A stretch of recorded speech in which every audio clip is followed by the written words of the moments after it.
اور دوسری حدیث شریف کے مطابق اگر دیکھیں کہ صوم لی و انا اجزی بہ، روزہ میرے لیے ہے اور میں اس کی جزا ہوں. تو ادھر ایک اور آیت پاک دیکھیں قرآن پاک میں جو صابرین کے لیے ہے، صبر کرنے والوں کے لیے. اور روزہ میں چونکہ صبر و استقامت کا بھی ایک مظاہرہ ہے، سارا دن سب کچھ ہوتے ہوئے انسان اپنی کھانے پینے سے بھی رکا رہتا ہے، اور دیگر جو اس کے لوازمات ہیں جس کی زندگی کے ساتھ متعلقہ جو اس کے تقاضا بشری ہیں اس سے بھی یہ بچتا ہے، گویا اپنے آپ کو روکتا ہے. اور وہ عمل جو روکنے والے ہیں گویا کہ وہ اس کی شدید خواہش کے مطابق ہوتے ہیں، جس سے پھر یہ اللہ کے حکم کے مطابق اپنے آپ کو روکتا ہے. اور روکنے پر اسے صبر کا مظاہرہ کرنا پڑتا ہے. اور صبر ایک ایسا وصف ہے اور ایسی عبادت ہے اور ایسا انسان کو یہ ودیت کی ہوئی ایک نعمت ہے جس پر اللہ تعالیٰ کا انعام ہے کہ میں صابروں کے ساتھ ہوتا ہوں. ان اللہ مع الصابرین. اب میں اس طرف آتا ہوں کہ روزہ جو ہے حقیقتاً ہے کیا. اب ہم اگر یہ دیکھتے ہیں کہ صرف کھانے پینے سے رک جانا اور اپنی بیوی کے پاس جانے سے رکے رہنا شاید اسی کا نام روزہ ہے، ہرگز نہیں. روزے کی جو حقیقت ہے وہ بہت گہرائی کی حامل ہے. اسی لیے حدیث شریف میں آتا ہے کہ جس نے روزہ رکھا اور روزہ رکھ کر جھوٹ بولنا اور اس پر عمل کرنا نہ چھوڑا، اللہ تعالیٰ کو اس کے بھوکا پیسہ رہنے کی کوئی ضرورت نہیں.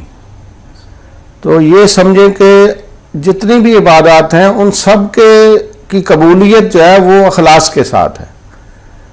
نماز ہو، روزہ ہو، حج ہو، زکوٰۃ ہو یا دیگر نفلی عبادات ہوں، سب کا جو قبولیت کی ہے سند وہ اخلاص ہے. اخلاص کے ساتھ ہی انسان جو ہے وہ اب اس کے ثمرات حاصل کرتا ہے.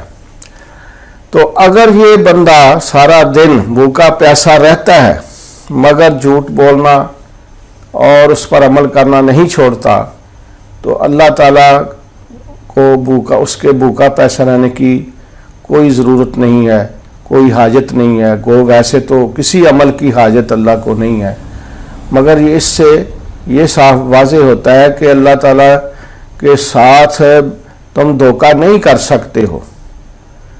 مخلوق کے ساتھ اگر کرو گے تو وہ ایک الگ بات ہے، وہ کر سکتے ہیں، اس میں کہ تم کامیاب ہو سکتے ہو، مگر یہ خالصتاً اللہ کے لیے ہے. اس میں کسی کو کوئی علم نہیں کہ کھایا اس نے یا نہیں کھایا، اندر داخل ہو کے کھا لیا یا پی لیا اور باہر آ کے کہا میرا روزہ ہے. تو چونکہ ہے ہی اللہ تبارک تعالیٰ کے لیے، اس لیے اس کے ساتھ اخلاص جو ہے وہ بہت زیادہ منسلک ہے. اگر اخلاص کی دولت کے ساتھ سارے اعمال ہوں گے تو پھر ہم جو ہے وہ اللہ کی بارگاہ میں قبول ہوتے ہیں. اس لیے میرے شیخ فرمایا کرتے تھے کہ زندگی کو تو پھر ایسے گزارو اور اس طرح کہ جیسے تم روزے سے ہوتے ہو. جیسے وہ فرمایا کرتے تھے کہ ایسے سمجھو کہ یہ زندگی کا آخری روز ہے اور تم اس روزے سے ہو. گویا زندگی کا آخری روز ہے اور تم اس روزے سے ہو. روزے کا لفظ جو ہے وہ اس طرح یعنی زندگی کے معاملات کے ساتھ اس کا تعلق ہے کہ تم روزہ رکھ کر جیسے کسی کے ساتھ جھوٹ نہیں بول سکتے، کسی کے ساتھ منافقت نہیں کر سکتے، کسی کو دھوکہ یا کوئی ملاوٹ نہیں کر سکتے. روزے کے جتنے بھی اس کے تقاضے ہیں جیسے تم پورے کرو گے تو روزہ قبول ہے، ورنہ اللہ کو تمہارے بھوکا پیسہ رہنے کی کوئی ضرورت نہیں. تو انسان اگر اس طرح ساری زندگی گزارے کہ یہ سمجھو کہ آج کا روز تمہاری زندگی کا آخری روز ہے اور تم اس روزے سے ہو، یعنی مطلب یہ ہے کہ روزہ جو ہے وہ اتنا اہم ہے کہ تم ہر وقت پھر اسی اللہ کے سامنے اخلاص کے ساتھ پیش ہوتے ہو، دھوکہ دینے سے تم محفوظ رہتے ہو۔ تو اس طرح یہ جو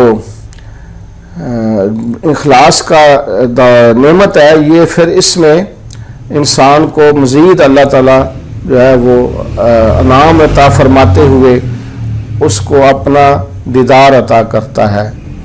ایک ہے کہ میں اس کی جزا دیتا ہوں، دوسرا ہے کہ میں اس کی جزا ہوں۔ تو باقی اعمال بھی دیکھیں تو اس میں یہ انعام نہیں رکھا گیا کہ میں اس کی جزا ہوں، گویا تم میرے لیے رکھ رہے ہو روزہ تو پھر تم میرے دیدار سے مشرف ہوگے۔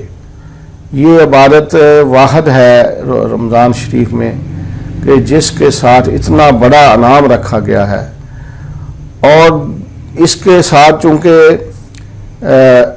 مخلوق کے حوالے سے دیکھیں تو انسان کو روزہ رکھ کر جب سارا دن بھوکا رہنا پڑتا ہے تو اسے پھر بھوکوں کا احساس ہو جاتا ہے، اسے یہ احساس ہوتا ہے کہ میں تو صرف یعنی 10 گھنٹے یا 12 گھنٹے یا 14 گھنٹے میں نے اب کھانا پینا روکا تو میرا یہ حال ہو گیا کہ میں کاروبار بھی روک کر بیٹھا رہا، اور پھر اے سی لگا کر یا غسل کرتا بار بار کر کے، نہا کر اپنے وہ جو تھی اس کی شدت روزے کی اس کو مٹاتا رہا۔ اور وہ لوگ جو ہیں وہ جو مشقت بھی کرتے ہیں، انہیں شب و روز ان کی جو روزی ہے اس پر بھی غریب لوگوں کو جو ہے مشقت کرنی پڑتی ہے، تو پھر وہ جو بھوکے لوگ ہیں ان کا کیا حشر ہوتا ہوگا۔